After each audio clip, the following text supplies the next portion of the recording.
नमस्कार, स्वागत आप करें न्यूज 24 पर। मैं हूं प्रिंस लामा। हरियाणा प्रदेश इन दिनों घोटालों की खदान बना हुआ है, घोटालों का अड्डा बना हुआ है। आए दिन सरकारी विभागों में किसी ना किसी महकमे के अंदर कोई ना कोई बड़ा घोटाला उजागर हो जाता है। और इन दिनों एक बड़ी खास बात देखने को मिली कि सरकारी अधिकारी, सरकारी कर्मचारी मिलकर ही गिरोह बनाकर ही सरकारी महकमों को चूना लगाने का काम कर रहे हैं। खैर, दूसरी तरफ सैनी सरकार जहां अधिकारियों और कर्मचारियों को बख्शने के मूड में नहीं है, लेकिन सरकार जो कार्रवाई पर कार्रवाई कर रही है उसका असर इन अधिकारियों और कर्मचारियों पर बिल्कुल भी नजर नहीं आ रहा है। जो भ्रष्टाचार फैलाने वाले लोग हैं, जो भ्रष्टाचार को बढ़ावा देने वाले लोग हैं, या फिर जो सरकारी कर्मचारी और अधिकारी भ्रष्टाचार को बढ़ावा देते हैं, घोटाले कर रहे हैं, उनको नायब सैनिक की सरकार की तरफ से जो कार्रवाइयां की जा रही हैं कोई फर्क नहीं पड़ रहा है। उनके कान पर जू तक नहीं रेंग रही है, उनको बिल्कुल भी कार्रवाई का डर नहीं सता रहा है। हालांकि आज का मामला पानीपत नगर निगम से जुड़ा है। आपको ध्यान होगा कि पिछले कुछ महीनों में पानीपत नगर निगम में दूसरा या फिर तीसरा बड़ा घोटाला सामने आया है, जिसमें खुद नगर निगम के कर्मचारी ही हत्थे चढ़ गए हैं। आपको बता दें कि जॉइंट कमिश्नर की नाक के नीचे ये जो है पूरा भ्रष्टाचार का खेल चल रहा था, भ्रष्टाचार का नंगा नाच चल रहा था, और खुद जॉइंट कमिश्नर की पीए के द्वारा जो है इस पूरे घोटाले को अपने गिरोह के साथ मिलकर अंजाम दिया गया, जिसके तहत पानीपत नगर निगम को या फिर यूं कहें कि सरकार को लगभग 4.5 करोड़ रुपए का चूना लगाया गया है। अब इस मामले का खुलासा कैसे हुआ वो आपको बताते हैं। तो वहीं दूसरी तरफ जो जॉइंट टीम इस मामले की, इस घोटाले की जांच अब तक कर रही थी, कई विभागों के अधिकारियों की, वो कई खुलासे इस मामले में कर चुकी है। उसकी जांच के अंदर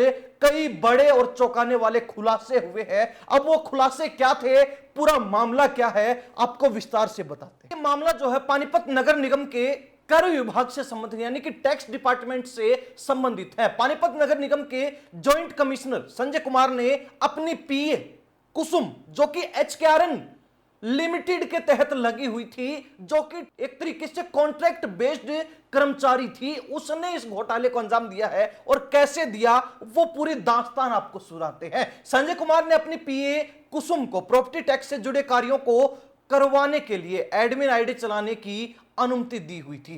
कुसुम हरियाणा कौशल रोजगार निगम के अंतर्गत लगी हुई थी। आरोप है कि कुसुम ने जॉइंट कमिश्नर की अनुमति का गलत फायदा उठाते हुए खेल करना शुरू कर दिया। वह प्रॉपर्टी टैक्स में बड़े बकायेदारों की राशि कम दिखाने लगी। किसी बकायेदार का 5 लाख का बकाया था तो उसने उसको 5,000 रुपए कर दिया, जिसके एवज में वो उन बकायेदारों से जिनके ऊपर टैक्स का बकाया था मोटी रकम ले रही थी, यानी कि एक तरीके से बड़ी रिश्वत लूटने का काम कर रही थी। बड़ी संख्या में ऐसे प्रॉपर्टी टैक्स बिलों में गड़बड़ियां की गई। कमिश्नर डॉक्टर पंकज यादव के सामने इस प्रकार के कई मामले सामने आए। कुछ प्रॉपर्टी टैक्स बिलों को क्लेरिकल गलती मानकर अनदेखा किया गया, लेकिन बिलों से संबंधित कई शिकायतें उनके पास पहुंची तो नगर आयुक्त ने इसकी जांच जॉइंट कमिश्नर संजय कुमार को सौंपी। जॉइंट कमिश्नर ने जांच शुरू की तो पानीपत नगर निगम की प्रॉपर्टी टैक्स शाखा में करीब 4.5 करोड़ रुपए का घोटाला पकड़ा गया, जिसमें मुख्य किरदार जॉइंट कमिश्नर की पीए कुसुम ही थी। प्रॉपर्टी टैक्स शाखा में 4.5 करोड़ रुपए का घोटाला सामने आने के बाद नगर आयुक्त ने जॉइंट कमिश्नर की पीए कुसुम को जून के प्रथम सप्ताह में ही बर्खास्त कर दिया। कुसुम पर आरोप है कि उसने प्रॉपर्टी आईडी में सुधार, स्वामित्व में परिवर्तन, श्रेणियों में परिवर्तन, टैक्स में सुधार, नो ड्यूज सर्टिफिकेट यानी कि NDC जारी करने और प्रॉपर्टी से संबंधित अन्य कार्यों में जॉइंट कमिश्नर की आईडी का, जो एडमिन आईडी है, उसका गलत तरीके से इस्तेमाल किया। अब शक यह है कि महिला जो है वो अकेली इतना बड़ा खेल नहीं कर सकती, जिसको गंभीरता से लेते हुए पूरे गिरोह का पता लगाने के लिए नगर आयुक्त ने तुरंत अतिरिक्त आयुक्त विवेक चौधरी, संयुक्त आयुक्त मणि त्यागी और विभिन्न विभागों के विशेषज्ञ सदस्यों के नेतृत्व में एक विशेष टीम का गठन किया है। अब आपको बताते हैं कि जो एक बड़ी और विशेष टीम गठित की गई, उसने क्या क्या जो है मालूम किया है, उसने इस घोटाले से संबंधित क्या क्या जानकारियां अब तक प्राप्त की हैं और क्या बड़े खुलासे किए हैं। स्पेशल टीम की जांच के दौरान यह बात सामने आई कि जॉइंट कमिश्नर संजय कुमार ने केवल 74 फाइलों को ही आधिकारिक तौर पर मंजूरी दी थी, जबकि महिला पीए कुसुम ने कंप्यूटर में कुल 400 प्रविष्टियां की हैं। 74 आधिकारिक फाइलों को छोड़कर पीए कुसुम की ओर से की गई अन्य सभी प्रविष्टियां यानी कि एंट्रियां बिना किसी आधिकारिक अनुमति के ही की गई थी, क्योंकि इन एंट्रियों से संबंधित नगर निगम में कोई भी रिकॉर्ड नहीं था। जांच में यह भी बताया गया कि संपत्तियों की लिंक और डीलिंक एंट्री सबसे ज्यादा 24 अप्रैल और 5 मई को की गई।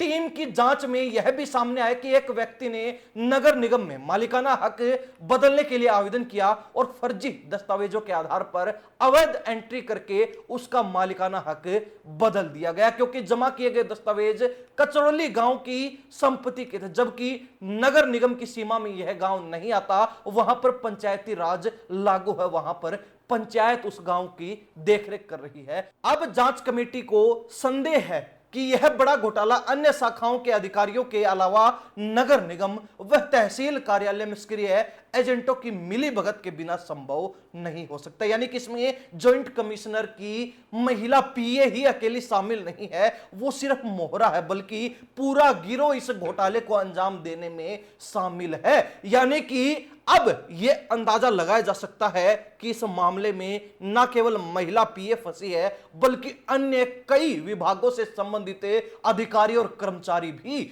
फंसने वाले हैं। यानी कि एक इतना बड़ा घोटाला नगर निगम में सामने आया, जिसमें अब बड़े बड़े लोग लपेटे में आने वाले हैं। हालांकि मामले की गंभीरता को देखते हुए निगम आयुक्त के द्वारा अब इस मामले से संबंधित पुलिस केस भी दर्ज करवा दिया गया है और इस मामले को विजिलेंस ब्यूरो को भेजने की सिफारिश की है, क्योंकि एसीबी ही, एंटी करप्शन ब्यूरो ही इस मामले की गहनता से जांच कर पाएगी और जो लोग इस गिरोह में, इस जो है बड़े घोटाले में शामिल हैं, उनको दबोचेगी। क्योंकि इस मामले में कोई एक व्यक्ति नहीं, कोई एक महिला पीए ही नहीं, बल्कि कई अधिकारी और कर्मचारी लपेटे में आने वाले हैं।